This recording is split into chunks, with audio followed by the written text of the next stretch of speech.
Rick, got to start with Cooper Flagg. You were with him when he first got to Dallas. The team had such a slim chance of getting that first draft pick. How has he kind of melded into the organization so far? Would you call a slim chance 1.8%? Super slim of chances, super slim.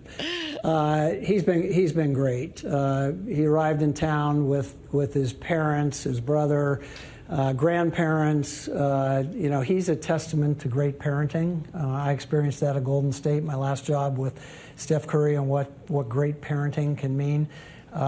He's the most decorated 18-year-old in the history of the game of basketball at this point, coming in with incredibly high expectations. But really, everything you could see being around him for a few days, from mindset, from attitude, from work ethic, everything you can see gives you a lot of hope he's going to be everything that basketball fans expect him to be, and maybe a little more.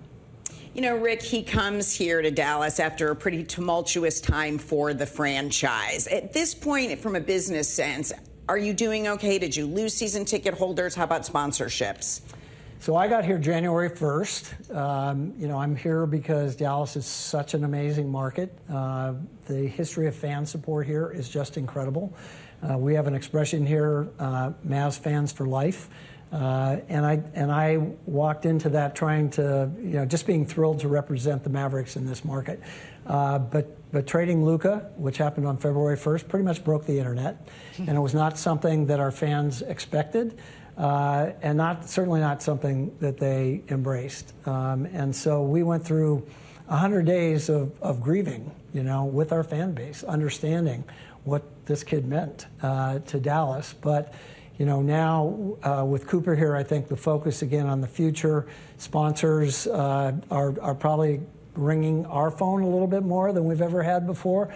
Season ticket holders are back in greater numbers than they were last season. So far, so good. We talked a little bit earlier about time and forgiveness after something like that happens. I mean, now when you look back a few months later and moving forward, how do you feel? Feeling great. We're going to start the season with three number one picks. Anthony Davis, Kyrie Irving, and Cooper Flagg, all number one in the NBA draft. Another future Hall of Famer in addition to Anthony and Kyrie is Klay Thompson. We're feeling great about the team that we're going to field next year, and we're feeling great about the momentum that Cooper has brought to the Mavericks. Rick, apart from winning, how else can you continue to rebuild or redevelop that trust between the organization and the fan base? I think that's a great question. I think what I'm walking into is an organization that probably has set the standard in terms of community engagement. Not rehashing the past, but the Mavericks had a pretty existential crisis 6-7 years ago when there was a lot of media coverage of what was really a broken culture here at the Mavericks. Cint Marshall came in as chief executive officer at the time and spent the last 6-7 years rebuilding the relationship between fans, civic organizations, religious organizations, government organizations in Dallas, and the Mavericks. It became a point of pride again to be associated with the Mavericks. So that reservoir of goodwill still exists. We're going to combine that with that time-tested formula of time and winning. And I think it gives us a reason to be super optimistic. By the way, at a time when we're talking about building a brand new arena and entertainment district in the city of Dallas that'll be home for the Mavericks for decades to come. And Rick, we want to talk about the arena. I got to go back though to Luka, and I'm just curious, we've all done things where we're like, if I could do that over. And you talked about the 100 days of grieving. Do you have any regrets, or did you learn anything, especially, based on your fan reaction? But first of all, any regrets in making the trade? You can't have fear or regrets in this business, right? It's all about how you move forward. And, so it doesn't really serve a purpose to have regrets. What I will say, I learned about the depth of the connection between Mavericks fans and this team. And that to me was glass half full, because I knew we could restore that over time. I didn't think it would happen quite as quickly, perhaps, as it's happened. I would also say I'm incredibly proud of how the organization presented itself for Luka's first game back at American Airlines Center when he was a Los Angeles Laker. I think if you watched that game, it was an opportunity for fans to say thank you. I think you saw the emotion on Luka's face. You saw the way that night unfolded in tributes to Luka. I think he'll always be such a big part of the history here. And, you know, we wish him nothing but good luck, but we also hope we beat his team every time we play him going forward. So do well, but not too well. We get it. You know, I want to touch back on the stadium. Your current lease is up in 2030. So I know you're looking for new spaces. How committed are you to doing it in the city of Dallas? So we publicly said that we are going to exhaust every opportunity to place the new Mavericks Arena in the city limits of Dallas. That's 100% of our focus right now, working with the city manager's office and the mayor's office, identifying potential sites, evaluating those sites for how they work for transportation, how they work for accessibility to our season ticket base. So we're in it all the way with Dallas. I expect we're going to be successful in finding that location. When do you think you will have an announcement by when we've located this? Are you putting a deadline on yourself? Well, I know 6 years sounds like a long time. In my view, we're on the clock. It takes this long to build a project of the magnitude that we're talking about building. This isn't just an arena. This is a 35 to 40 acre entertainment district. It'll have hotels. It'll have all kinds of restaurant options. It'll have other things that fans are going to do when they attend a Mavericks game. And it'll be the most amazing place ever to watch an NBA basketball game. So we're on the clock. We're hoping that by the end of this calendar year, at the latest first quarter next year, that we'll be able to have a flag in the ground, if you'll excuse the expression, of where the new Mavericks Arena is going to be. Rick, the building of stadiums throughout the country has been a pretty fraught process over the last couple of decades. In Buffalo, the state of New York kicked in funds for a new stadium. Kansas City is working on state funding, but in both instances, taxpayers had a lot to say about billionaires getting their money. Is this stadium going to be a private project? Well, certainly the majority of it will be a private project. It depends on where we land, what the challenges are going to be from a transportation and infrastructure standpoint. I think one very fair ask everywhere in projects like this is that the city or whatever the governmental entity is assists in helping fans get there and helping create an infrastructure that works really well.